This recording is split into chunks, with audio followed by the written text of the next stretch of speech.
So hey guys, welcome back to Brain booster.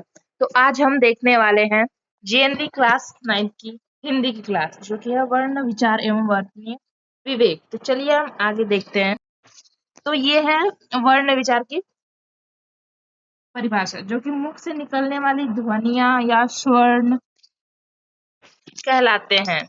जो कि जैसे कि आपके मुख से कुछ भी निकला, वो ध्वनि स्वर कहलाती है। फिर आगे है कि रचना की दृष्टि से वर्ण भाषा की सबसे छोटी इकाई है, जिसको टुकड़ों में नहीं किया जा सकता। जैसे कि आप इसके एग्जाम्पल में देख सकते हैं, अ आ इ क ख ग क च, ये सब इन सबको टुकड़ों में नहीं किया जा सकता है। और ये रचना की दृष्टि से वर्ण भाषा की सबसे छोटी इकाई है। तो अब हम आगे वर्णमाला देखने वाले हैं, जैसे कि मतलब वर्णमाला के बारे में पढ़ने वाले हैं, जिसकी वर्णों के क्रमबद्ध समूह वर्णमाला कहलाता है। जैसे कि किसी वर्ण का क्रमबद्ध समूह है, उसको हम वर्णमाला कह सकते हैं। कह सकते हैं क्या होता है। और हिंदी में आगे आगे का पॉइंट है, पॉइंट नंबर 2। जैसे कि हिंदी की वर्णमाला में 52 वर्ण होते हैं। जैसे कि ये 52 शब्द हैं।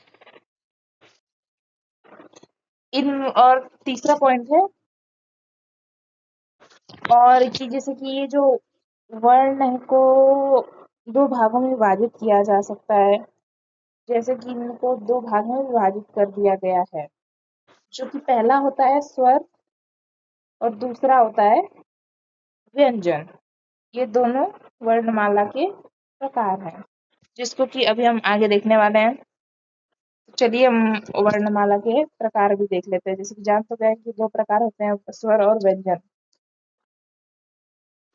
जैसे कि दिया हुआ है स्वर की परिभाषा। स्वर वर्ण जिन वर्णों के उच्चारण में दूसरे वर्णों की सहायता नहीं लेनी पड़ती है, उसे स्वर कहते हैं। इनकी संख्या 11 होती है। जैसे कि अ आ इ ई उ ई री री ए ओ, ये सब स्वर कहलाते हैं। जैसे कि आप अपनी भाषा में ये भी कह सकते हैं कि जैसे कि जो अनाराम होता है, इसमें जितने अक्षर होते हैं, इनको हम स्वर कह सकते हैं। और इनके उच्चारण में दूसरे वर्णों की सहायता नहीं लेनी पड़ती है। आप इनको डायरेक्ट बोल सकते हैं कि हाँ, ये स्वर है। तो आई होप आपको स्वर समझ में आ गया होगा। तो अभी हम आगे की ओर बढ़ते हैं, जो कि है व्यंजन। व्यंजन पढ़ने से पहले हम स्वर के कुछ भाग भी देखते हैं। तो चलिए हम उसकी तरफ चलते हैं। स्वर के जैसे कि 3 भेद होते हैं। जो स्वर के भी जैसे टाइप्स ही समझ लीजिए। जैसे कि ह्रस्व स्वर, दीर्घ स्वर, और ये है स्वस्थ स्वर। जैसे कि ह्रस्व स्वर जो है फर्स्ट नंबर पे, दीर्घ सेकंड पे। तो चलिए हम आगे चलते हैं अभी। तो ह्रस्व स्वर जिन वर्णों में जिन वर्णों के उच्चारण में बहुत कम समय लगता है, उन्हें ह्रस्व स्वर कहते हैं। सीधी भाषा में आप ये समझ लीजिए कि जो भी शब्द का उच्चारण हमें करना है या फिर वर्ण का उच्चारण करना है, उसमें बहुत कम समय लगे, बहुत कम से कम समय लगे। जैसे कि मान लीजिए राम राम, तो इसमें कहाँ समय, तुरंत हमने बोल दिया, तो इसको हम ह्रस्व स्वर भी बोल सकते हैं। और इनकी संख्या जो होती है वो 4 होती है। तो आई होप आपको इस चीज समझ में आ रही हो। तो अभी हम आगे की ओर चलते हैं। तो अभी हम दीर्घ स्वर देखेंगे। जैसे कि दीर्घ स्वर है, जिन वर्णों के उच्चारण में ह्रस्व स्वर से अधिक समय लगता है, उन्हें दीर्घ स्वर कहते हैं। तो जैसे कि वो है, इनकी संख्या 7 होती है, आ इ उ ए ओ और अ। इन्हें जैसे कि अभी हमने पहले जो ह्रस्व स्वर देखा था, उससे अधिक समय लगता है इसको बोलने में, और इसके उच्चारण में समय अधिक लग जाता है।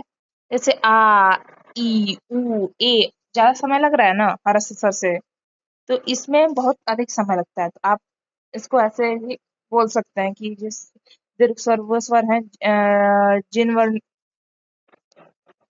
उनके वर्गों के उच्चारण में ह्रस्व स्वर से अधिक समय लगता है, तो उन्हें हम दीर्घ स्वर कहते हैं।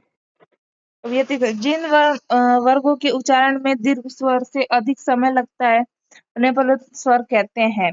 इसका प्रयोग किसी के पुकारने के लिए किया जाता है।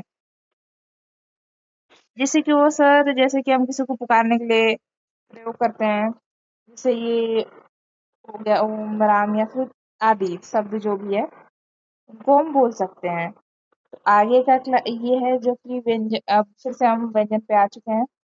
तो अभी हम देखते हैं व्यंजन वर्ण। जो वर्ण स्वर वर्णों की अधिक सहायता से बोले जाते हैं, उन्हें व्यंजन वर्ण कहते हैं। जैसे क, ख, ग, घ इत्यादि।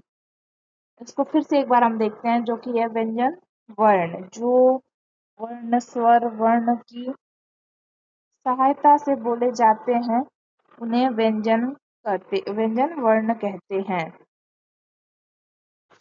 तो इसका एग्जाम्पल है क, ख, ग, घ इत्यादि, जो कि हम सीधी भाषा में आप ये समझ लीजिए, ये स्वर जो वर्ण की सहायता से बोले जाते हैं, उन्हें व्यंजन वर्ण कहते हैं। ठीक, और इसके एग्जाम्पल हैं क, ख, ग, घ। अब हम देखने वाले हैं व्यंजन की वर्णों के भेद। व्यंजन वर्णों के भेद। व्यंजन वर्णों के 3 भेद होते हैं, इसमें कि पहला है स्पर्श, दूसरा है अंतस्थ, तीसरा है ऊष्मा व्यंजन।